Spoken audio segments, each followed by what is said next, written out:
Lord, I am just a simple man, trying hard to understand.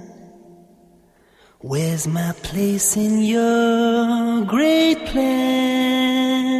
Oh Lord, help this man. Lord. Bismillah wa salatu wa salamu ala Rasulillah. Dear brothers and sisters, Assalamu alaikum wa rahmatullahi wa barakatuh, and welcome to a new episode of Contemporary Fiqh Issues. We have with us again our special guest, Sheikh Asim bin Luqman al-Hakim. Sheikh Asim, welcome. Sheikh Asim is one of the well-known da'is and callers in the West. He travels extensively to many countries around the world delivering lectures, and he is the imam and a khatib of a masjid in Jeddah, Saudi Arabia, and he has been in such position for the last 21 years. Sheikh Asim, last time when we were discussing on the show, we were discussing the term fiqh al-nawazil or al-nawazil fiqhiyya, or contemporary fiqh issues, and what this means to Muslims, and how the scholars derive rulings for this issue. We also discussed looking at it from an overall point of view, and we were briefly getting into the issue of how to categorize the contemporary fiqh issues. If you could elaborate, please. Okay, we mentioned that we have to, first of all, visualize an incident in order for us to be able to understand it. So if there is something that's contemporary, a physician would be the best person to explain it to a scholar in order for the scholar to be able to know what ruling to give. Yet this physician would not be suitable to give the verdict, whether it's permissible or not permissible, because he's not equipped with the Islamic knowledge and tools of science. Likewise, if we want to talk about finance transactions, a person from the finance world would be the most suitable person to explain and elaborate on how things are going to a scholar of religion. Therefore, we have to first of all visualize it. Sometimes, without visualizing it, you give the wrong interpretations, the wrong rulings on a particular issue. For example, if we look at what is known as suicide bombing, and some would call it missions of martyrdom. They would think that if you do this, if you blow yourself up, you're a martyr. And on the other side, there are scholars that would call him a person who committed suicide. Without visualizing how this takes place, you cannot give the correct fatwa. Because the most authentic opinion is that suicide bombing is suicide. Regardless of the benefits, who is the one who pushed the button? It is you. Who's the one who pulled the trigger? It is you. So you are actually killing yourself. And in so many incidents and cases, a person kills himself without killing anyone else, or kills indiscriminately, kills children, women. And in Islam, we're obliged and we're instructed not to kill the elderly, women, or children. Only those who fight us, only warriors. So by doing this, you're actually not killing others, you're killing yourself. You're committing suicide and you're going against Islam. When a scholar gives a fatwa, if he does not look into these aspects, he would give the wrong fatwa. And that is why visualizing it is very important. After you visualize something, then you move on to categorize it. And you go to the scholar of Islam and ask him about what category does this incident fall under. And the scholar has to follow a process. First of all, he visualizes it, and then he goes on to see, does it fall under A, evidence from the Quran, Sunnah, or the consensus of scholars? For example, we gave that last time we met, example of electrocution. This falls under a dead animal, which was not...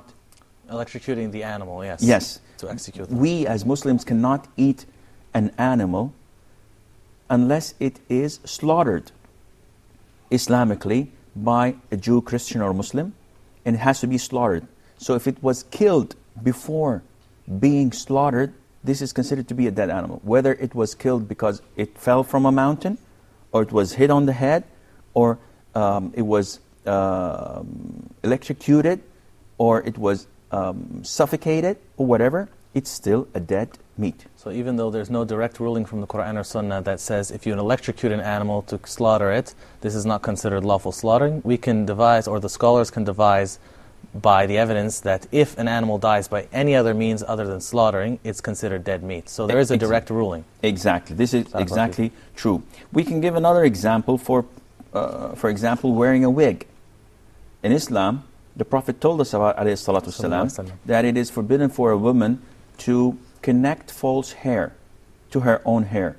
But this is not connecting false hair. This is putting a whole thing on top of your head that looks like hair. So does it take the same ruling?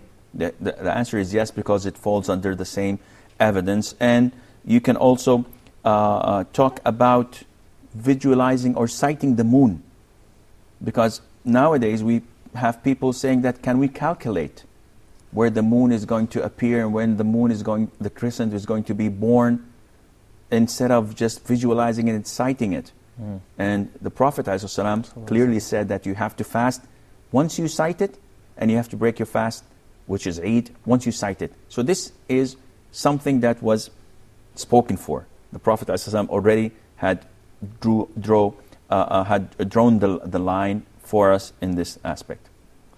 But regarding contemporary issues, since there's something that fell upon the Muslims, as you explained for us in the last episode, Barakallahu Fikum, it's not something that we can directly take from the Quran or Sunnah, and something that the scholars really have to derive. So we mentioned from those issues that they have to look at, first they have to see it from an overall point of view, and they have to look at the experts for said field, what they explain. So they have to have knowledge of what they're talking about. Then we discussed briefly of how to categorize. So how would they categorize this? Well, actually, as I said, categorizing it falls under 4 main branches. First of all, they would categorize it if there's a verse of the Quran, Sunnah, or the consensus that falls under it. Okay. If not, they go to type B, which is looking at an incident that took place before, which was a nazila at the time, and scholars gave fatwa on. And nowadays, this incident that we have falls under the same fatwa, or is similar to it. For example, I give an example of an open buffet. Eat as much as you can. There isn't anything that covers this, but if you look in the books of fiqh, you would find that scholars gave an example of the public baths. If the consumption of water in public baths differ from one person to the other, so if someone with like a 450 pounds takes a bath, is different than someone who takes who weighs 150 pounds. So the consumption of water, of soap, of whatever is different, yet the price is the same. And likewise in open buffet, they make an average, and people might eat a lot and others might not. Yet the price is the same. So the variation of size and the consumption is negligible, as scholars say. Likewise, using loudspeakers for announcing the salah, making the adhan for the prayers, it is not mentioned in the Quran or in the Sunnah, but they had something known as a tabligh, which at early times they used to do because they had big and wide mosques. So in order for the sound or the voice of the imam to reach the back rows, they had to have like 4 or 5 people relaying his sound. So whenever he says Allahu Akbar, the one in the 5th row says Allahu Akbar, the one in the 10th row says Allahu Akbar, so on. So scholars said that it is permissible to use loudspeakers because it falls under the same incident, or it's similar to it. And compiling the Quran in tapes or in CDs, this is measured and compared to writing the Quran and collecting it in one mushaf as was done. So analogy with actions of past scholars and Muslims is taken into consideration. Yes, this is part 2.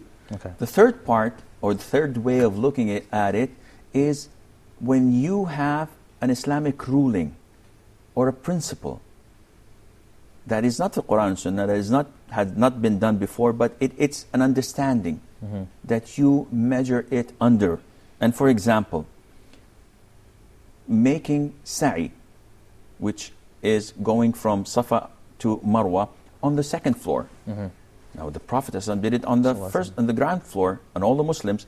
Now there are lots of worshippers visiting, and it's not enough. So what is the ruling on having a second or a third or a fourth floor?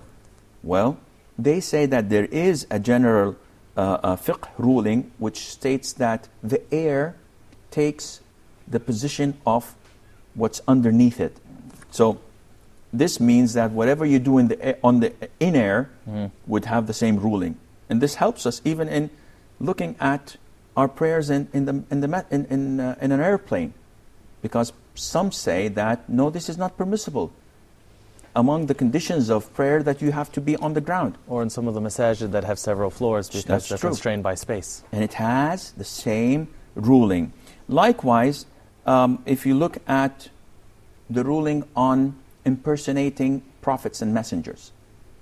Now, there isn't anything that says don't do this in the Quran or the Sunnah, or anything that was looked at in the past, but it falls under the general ruling of respecting and looking up to these prophets and messengers. We'll continue on that point inshallah in just a minute. We have to go to a break. Assalamu alaikum wa rahmatullahi wa barakatuh. Lord, I am just a simple man, trying hard to understand.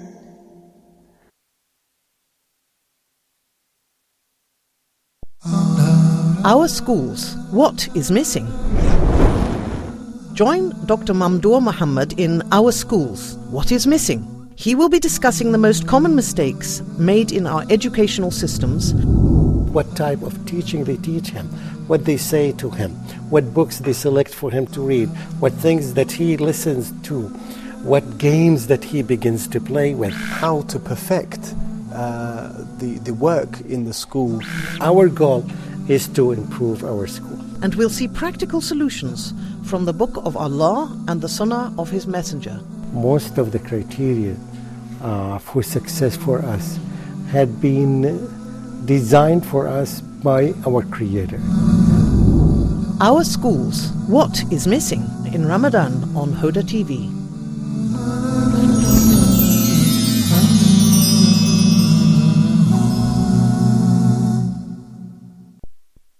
Lord, I am just a simple man, trying hard to understand. Assalamu alaikum wa rahmatullahi wa barakatuh, and welcome back.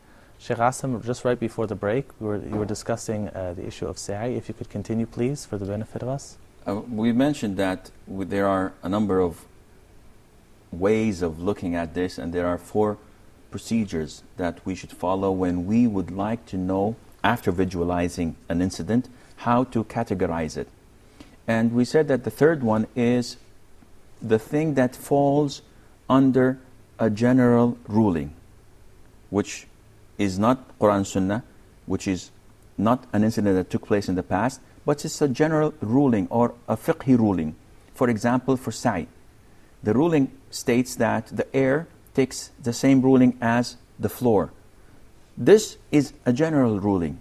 Once we apply it, we understand that if I build a second or a third floor over the mas'a, where people go from Safa to Marwa, this takes the same ruling. During Hajj and Umrah. During Hajj and Umrah. Likewise, if I pray on the ground or if I pray on a plane, then it's the same ruling because I am in the air, and the air takes the same ruling as the ground. And also impersonating messengers and prophets of Allah. This is completely forbidden, and the consensus of scholars upon this issue, because there is a great rule that we follow, which is that known by default in Islam, that is to glorify and to respect the prophets and messengers of Allah Azza wa Jal, and impersonating them by any Tom, Dick or Harry is considered to be humiliating them. The fourth category is that does not fall under the first three, but usually it is looked at as form of blocking the means. So for example, if we come to the issue of organ transplants, some say it's permissible, some say it's not. Those who say it's not, they're blocking the means, because they say that you have to take this organ from a dead person, and breaking the bone of a dead person is like breaking it from a living person, like the Prophet said, is forbidden. Or mutilating a dead person, or harming a living person by taking one organ of his that may affect his life in the future. So this is one of the ways you categorize it. Now, we spoke about two types. First, you visualize, then you look at the ruling in accordance to Islamic sciences. Does this end the process? Definitely not. Why is that? Because you may know the ruling, you may know the circumstances that this incident took place in, and you understand it fully, but it still may not be applicable. And this is very important, because it's not as simple as 1 + 1 = 2. For example, a person who is ill or sick, the doctor diagnoses this illness, so he's visualizing it. Then he knows where the illness is. He goes to his own knowledge to seek the remedy or the medicine, the treatment. And he comes up with a treatment or a surgical procedure. And he knows that 1 + 1 = 2. So this is the illness, and this is the procedure. We come to the third part, which is it applicable or not?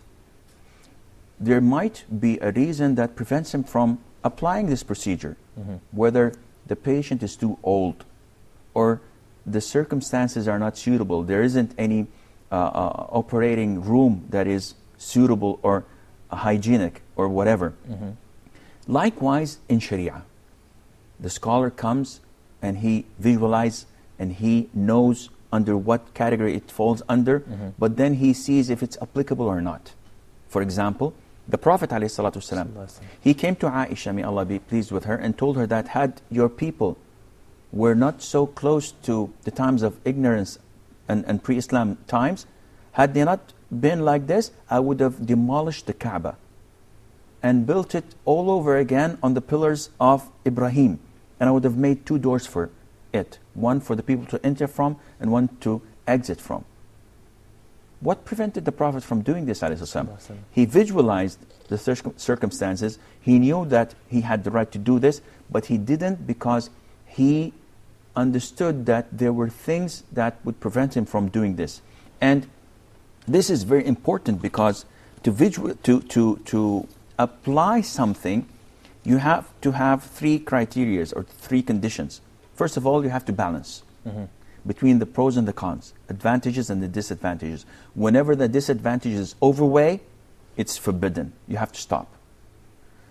Secondly, you have to evaluate the necessity and whether this is something general or specifically for A, B, or C. For example, the utilization of bank interests.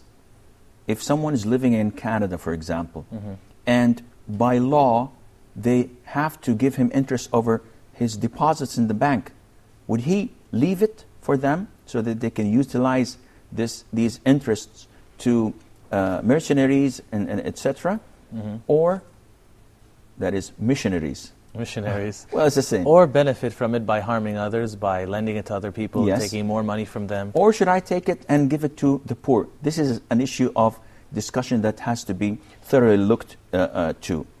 And finally, we have to understand the circumstances, the traditions, the customs of the country, as in the case of the ruling on wearing pants, trousers. So if you visualize it and you know that these trousers are the dress of non-Muslims, for example, and then you try to put it under a category which is Islamically, and look at it, whether it's permissible or not, probably would say, no, imitating the non-Muslims is haram, is forbidden, so it's not permissible for you to wear trousers.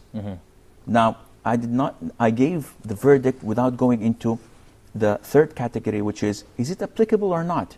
The fatwa is not applicable, because though the non-Muslims wear it, the majority of Muslims wear it as well. So it is not indicating that whoever wears trousers is not a Muslim. It's shared by Muslims and non-Muslims alike. It's not something specific to them. Yes. So this is how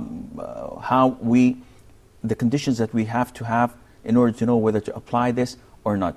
Now, having talked about this, visualizing, knowing which category, and then is it applicable or not, there's a fourth type or fourth procedure, which is if I did not still reach a verdict. What to do after applying all this process? I could not reach a verdict. What to do? The safest and the most acceptable thing among scholars is to abstain. Just say Allahu A'lam. Allahu A'lam. I do not have the knowledge. Maybe someone else would come later on and give this, but you have to be aware not to go into deep waters without being able to swim. So we find often, though, that there are some scholars that unfortunately, or people who claim to be scholars, that actually do this. They go in over their head and they end up misguiding the people as a result of it. So what would you say, Shaykhna, are some of the common mistakes that some scholars make when addressing these issues? That's a good question. People by nature make mistakes. And that is why we do not exclude scholars from this human nature thing. However, it is very important to know that these nawazil, these incidents or new contemporary issues should not be addressed by one single scholar. It should be collective. And this is why the fiqh council of so many organizations and countries, they collaborate, they gather once or twice a year to discuss these important issues that maybe if one scholar gave his fatwa without consulting them, he would regret this later on.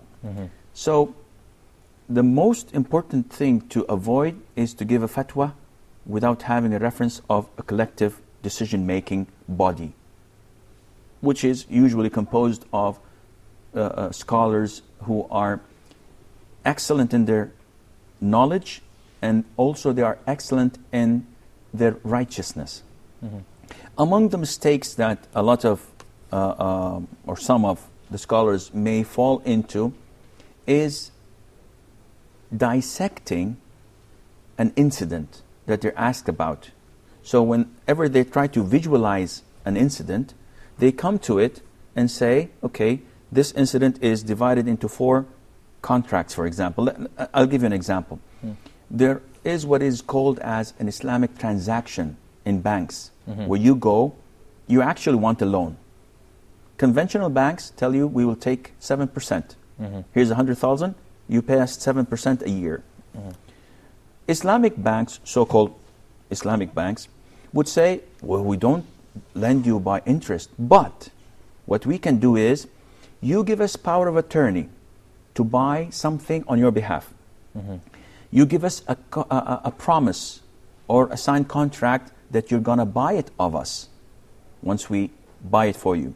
And then you authorize us to sell it to someone else, and then you pay it to us in installments. So basically they're looking for like a loophole in the system, like trying to get around it, sort of like what the children of Israel did by putting their nets ahead of time, because they weren't allowed to work on the Saturday, so they would put their things ahead of time and then collect it after Saturday. It's exactly the same ruling. they are making a trick. The funny thing is that when a scholar comes and looks at this transaction, he dissects it, he divides it. So he says, power of attorney is permissible in Islam. Giving a promise that you will do something is permissible in Islam. Giving them the power of attorney to buy or to sell is permissible in Islam. Buying items in installments is permissible in Islam. So if you look at it individually, it's all permissible. But when you come to the actual transaction, it is something of a trick to make usury or to make riba halal. So they forgot about إِنَّمَا الْأَعْمَالُ بِالنِّيَّاتِ, that every action is by their intention. Yes, and this is extremely important in transactions, that the intention is meant, it's meant, and it is intended. So it has to be looked at when making a transaction. Barakallahu feekum ya Shaykh, Jazakallah khairan. We'd love to continue, but unfortunately we're just out of time. Join us again next week, inshaAllah. Assalamu alaikum wa rahmatullahi wa barakatuh. Lord, I am just a simple man, trying hard to understand. Where's my place in your great plan? Oh Lord, help this man as time, like the grain of sand, slipping through the palm of my hands.